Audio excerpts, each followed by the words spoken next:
ada mualaf yang dulu pasti banyak orang tahu, namanya Mas Ayub Koehua.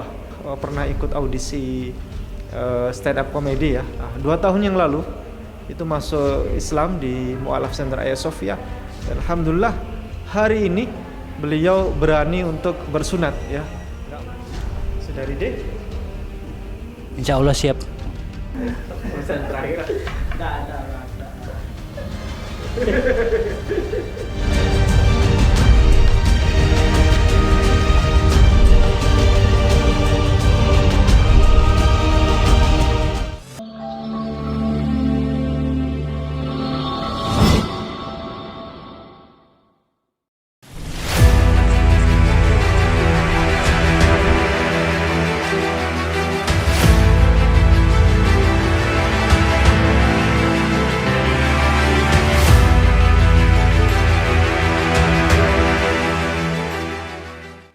Bismillahirrahmanirrahim. Assalamualaikum warahmatullahi wabarakatuh. Alhamdulillah saya hari ini ada di tempat klinik untuk sunat ya. Dan ini kebetulan kami ada mualaf yang dulu pasti banyak orang tahu, namanya Mas Ayub Koehua ya. Dulu beliau pernah ikut audisi stand up comedy ya dari NTT, beliau dari NTT. Jadi 2 tahun yang lalu itu masuk Islam di Mualaf Center Hagia Sophia.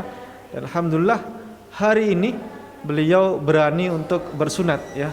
Nggak main-main, nggak kaleng-kaleng. Inilah mualaf yang asli ya.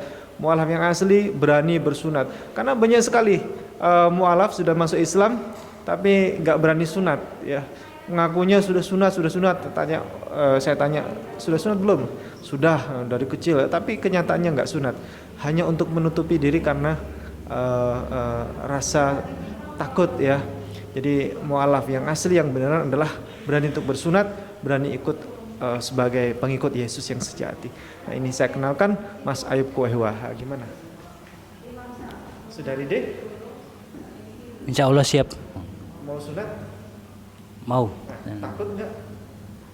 Ada antara takut dan tapi ya, memberanikan diri aja lah. Deg-degan? Deg-degan ada.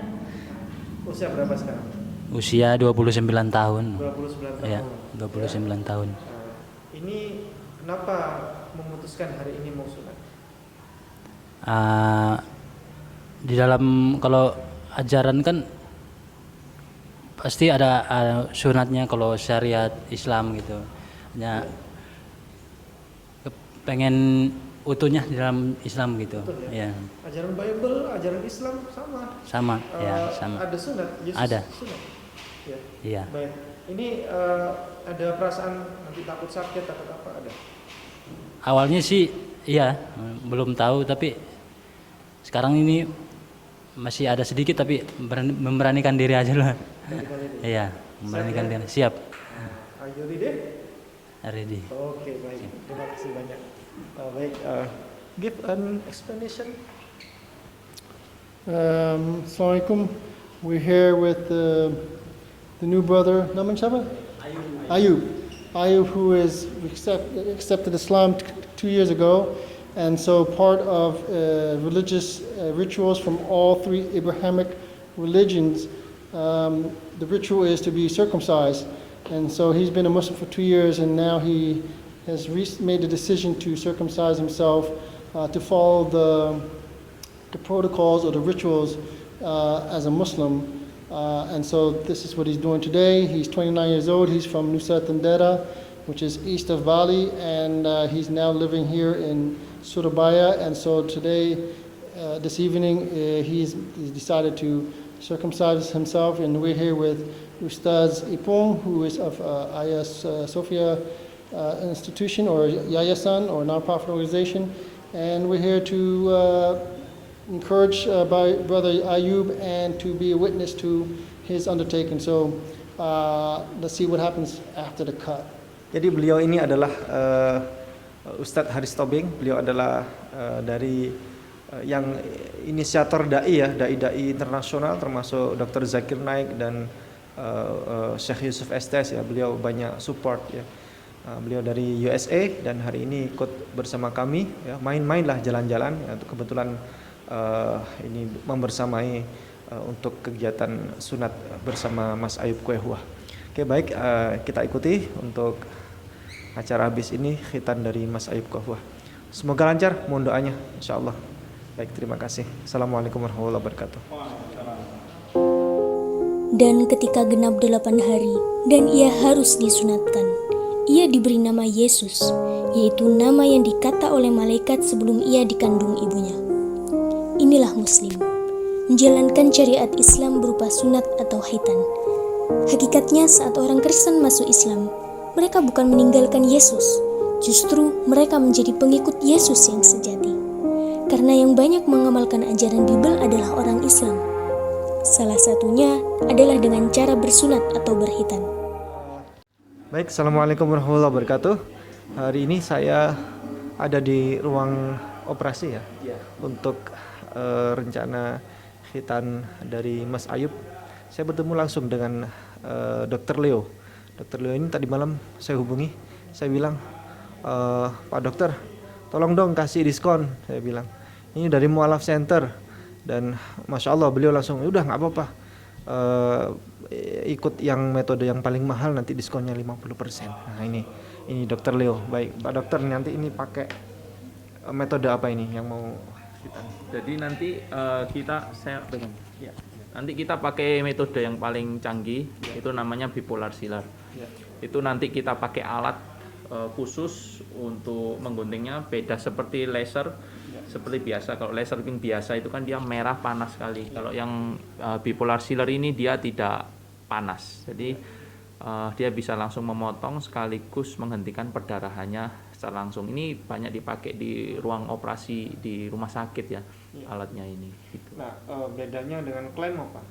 Kalau klaim itu kekurangannya setelah kita sunat, setelah 5 hari sampai 7 hari, kalau besar dewasa itu biasanya 7 hari kita suruh kontrol untuk dilepas alatnya. Kalau ini tidak perlu dilepas, tidak perlu pakai perban, langsung bisa aktivitas seperti biasa. Hari ini sunat, besok kerja langsung? Besok kerja bisa, nanti tidak diperban, tidak perlu dilepas apa-apa juga. Nanti ya udah tinggal perawatan seperti biasa, yang penting harus dijaga kebersihannya supaya tidak infeksi. Gitu. Jadi kalau ada iklan di spanduk itu hari ini kerja, hari ini sunat besok kerja. Ya bisa. Itu berarti sunat dulu besok bisa kerja ya? Bisa. Enggak, maksudnya kalau Tapi yang, ya, yang pengangguran itu sunat dulu bisa kerja. Oh iya. Oh iya. Benar-benar. Ya. Nah ini di klinik apa namanya ini? Kita di Rumah Sunat Surabaya. Rumah Ya. Sunat Surabaya. Dokter Leo Muslim atau non-Muslim? Kebetulan saya ini non Muslim. Oh non Ya. Muslim. Masya Allah. Non Muslim tapi ngasih diskon 50% ya. Nah, okay. Nanti saya ya nggak tarik biaya lah. Nggak apa-apa. Nanti tarik biaya? Nggak usah. Wis, tarik biaya guys. Ya. Oke, baik. Terima kasih Pak Dokter. Ya. Ada penjelasan lagi? Udah itu aja. Yang penting ya nanti kita sama-sama berdoa supaya sunatnya berjalan lancar. Kemudian ya cepat pulih gitu. Nanti yang penting di rumah perawatannya, jaga kebersihannya juga harus dijaga supaya cepat sembuh. Nanti kalau misalnya mau konsultasi bisa langsung WA ke nomor saya yang kemarin itu, kita layani 24 jam gitu. Ya. Oke. Makasih banyak Dokter Leo. Ya. Ya. Baik, sebuah pelajaran berharga ya. Inilah toleransi yang paling tinggi ya. Saya tidak kenal dengan Dokter Leo. Saya cuma dapat dari map ya, dari kawan referensi, dan beliau cari dari map kawan saya. Dan nggak kenal sama Dokter Leo ini. Dan saya telepon, saya bilang dari Mu'alaf Center untuk khitan. Dan saya juga nggak bilang dari Mu'alaf Center mana. Dan beliau hari ini, tadi malam bilang 50% ya diskonnya. Hari ini beliau bilang nothing ya. Jadi 0 rupiah. Masya Allah ya. Kita doakan agar beliau sehat-sehat ya, berkah selalu, rezeki lancar. Baik. Oke, terima kasih. Kita akan update di kegiatan nanti sudah sunat bagaimana nanti kondisinya. Oke, baik, terima kasih. Assalamualaikum warahmatullahi wabarakatuh.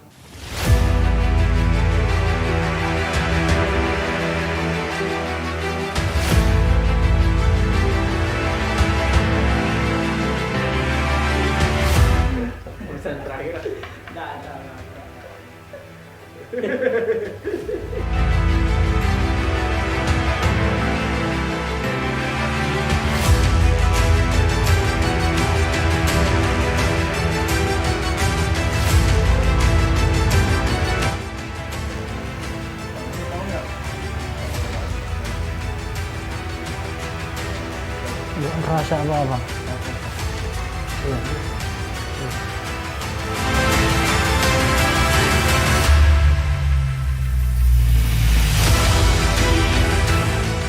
Baik, alhamdulillah sudah berjalan dengan lancar proses dari khitan Mas Ayub Kehua, dan saya baru pertama kali ini tahu tentang metode sunat bipolar ya. Ternyata digunting pakai gunting panas ya. Pakai gunting panas yang panasnya terkontrol dengan baik sehingga tidak menyebabkan pendarahan sama sekali, dan saya tidak menjumpai darah sama sekali tadi, dan prosesnya sangat rapi, lebih rapi, dan itu lebih canggih daripada yang metode laser ya dan klem. Jadi begitu, dan habis ini akan dijelaskan oleh Dr.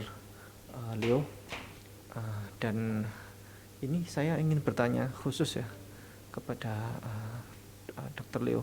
Sebelumnya begini, mungkin nanti bisa dijelaskan oleh Dr. Leo proses dari sunat tadi. Monggo. Jadi untuk proses sunatnya tadi kita gunakan bipolar sealer, itu menggunakan alat khusus. Ya memang bentuknya seperti gunting gitu. Kita potong dengan panas yang terkontrol sehingga tidak gosong dan tidak ada darah. Kemudian karena pasiennya ini burungnya udah besar, jadi kita harus tambahkan sedikit jahitan. Kemudian kita perkuat dengan sealer. Untuk perawatannya juga mudah, tinggal disemprot dengan cairan antiseptik dan minum obat dari saya gitu. Dokter, saya mau izin bertanya. Jadi tadi prosesnya rapi dan beliau ini telaten ya, dokter yang telaten, pekerjaannya sangat detail ya dan sangat telaten beliau. Begini dokter, saya ingin bertanya, banyak mualaf ketika sudah masuk Islam ya, mualaf pria begitu. Begitu saya tanya, apakah sudah sunat? Selalu jawabannya itu sudah. Selalu saya tanya lagi mualaf yang lain, jadi masuk Islam sudah sunat, sudah. Kapan? Waktu kecil, oleh keluarga dan sebagainya. Jadi selalu begitu.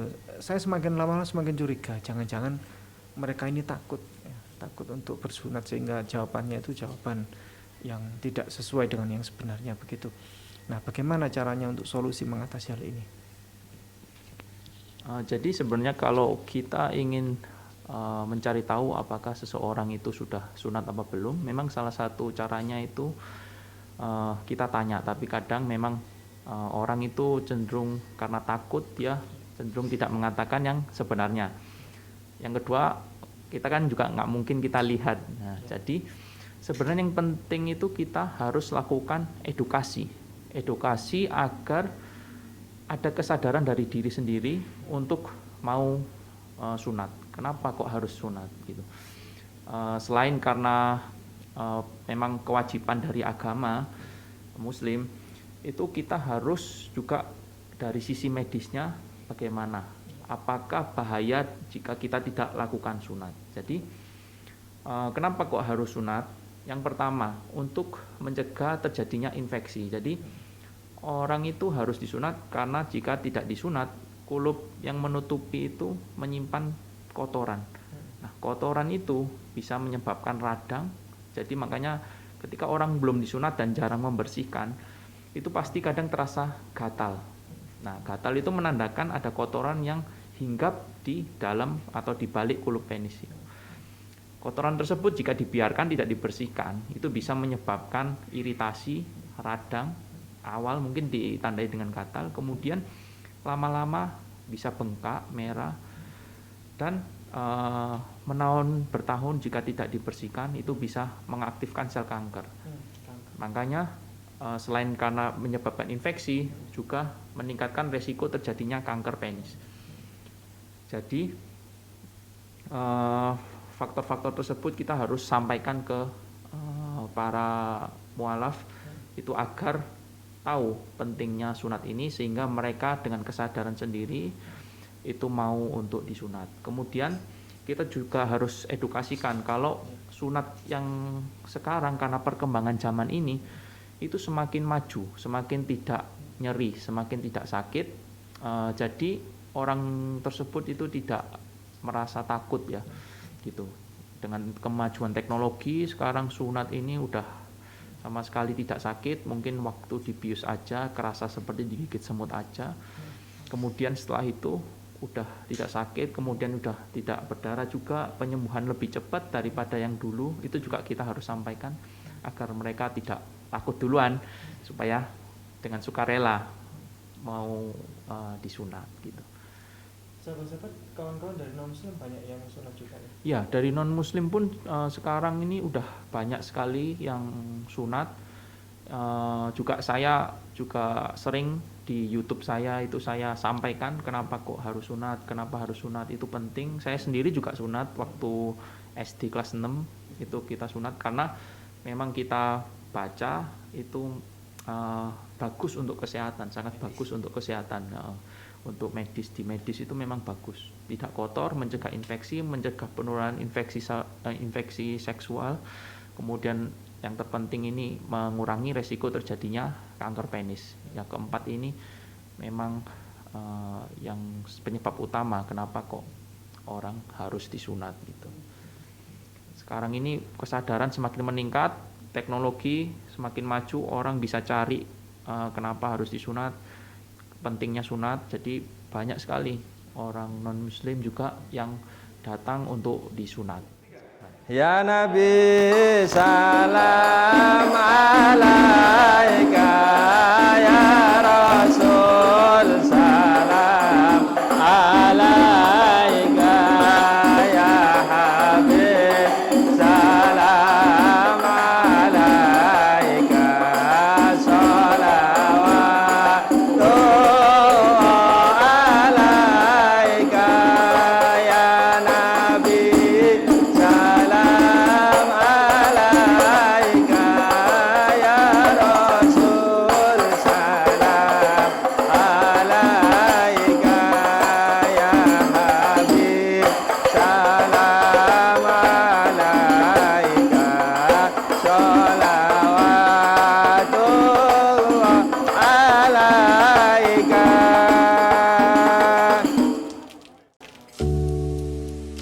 Itulah Islam. Allah menurunkan syariatnya sebenarnya bukan untuk membebani hamba-hambanya. Justru banyak akan manfaat dan hikmahnya.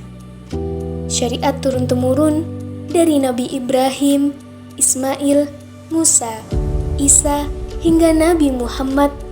Bahkan tertulis dalam kitab Injil tentang perintahnya ialah sunat atau khitan. Berbahagialah wahai saudara-saudaraku yang saat ini telah mendapatkan hidayah Islam. Dengan menjadi Islam, engkau mengamalkan ajaran Yesus. Itu bukti cintamu terhadap Yesus. Bukan engkau meninggalkan, justru engkau menjadi pengikut Yesus yang sejati.